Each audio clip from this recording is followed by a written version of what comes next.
As always, this detailed review is brought to you by BrainyBuyer.com. Shop smarter, be a brainy buyer. Hey, so I'm looking at two propane grills, the Char-Broil Performance Series and the Weber Genesis E-415. What do you think? Oh, interesting. Those are definitely in different price brackets, aren't they? The Char-Broil is around $370, and the Weber is like $1,100. That's a big jump. Yeah, huge difference.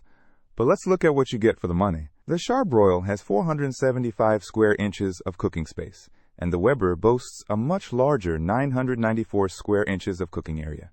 I mean, that's more than double. Okay, space is a big factor if you're cooking for a crowd. What about burners? Both have 4 main burners. The Char-Broil throws out 36,000 BTUs, and it has a 10,000 BTU side burner, which is nice for sauces. The Weber doesn't list the BTU, but it mentions pure blue burners designed for even heat, and it uses flavorizer bars. I've heard those really make a difference in the smoky flavor.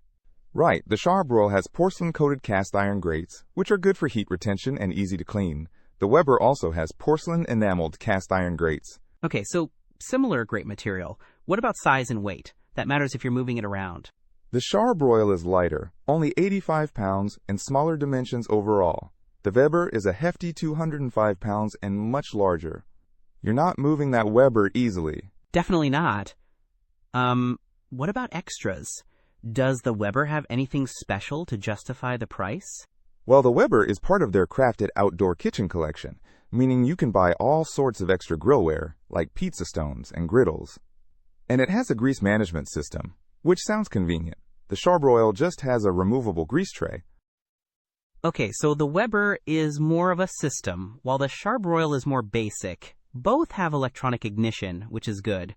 And both have temperature gauges. Exactly. I guess it comes down to what you need. If you're grilling for a big family regularly and want all the bells and whistles, the Weber might be worth it. But if you just need a solid, reliable grill for occasional use, the Char-Broil seems like a great value. Yeah, and the Char-Broil is Amazon's choice with a ton of reviews. The Weber has fewer reviews, but a slightly higher rating. Ultimately, it's about balancing your budget with your grilling needs.